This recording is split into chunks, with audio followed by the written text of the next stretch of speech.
திடீரென்று மின்சாரம் நின்று போகிறது என்று சொன்னால் இது அம்மா காரணம் அல்ல, இது முழுக்க மத்திய அரசுதான் காரணம் என்பதை நாங்கள் சுட்டிக்காட்ட விரும்புகிறோம். ஆனால் இந்த தேர்தலுக்கு பிறகு பாருங்கள், இந்த தமிழ் மாநிலம் மின்மிகை மாநிலமாக உருவாக்கப்படுகிறதா இல்லையா என்பதை பாருங்கள். நிச்சயமாக இந்த நாட்டில் இருக்கக்கூடிய கச்சத்தீவு நம்முடைய அம்மா அவர்கள் ஆட்சி புறப்பட்டவுடன் நமக்கு வந்து சேரும்.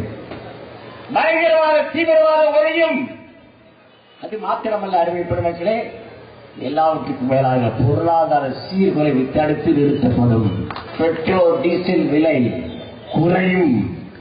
நிரந்தர மாதத்துக்கு ஒரு முறை ஏறாது.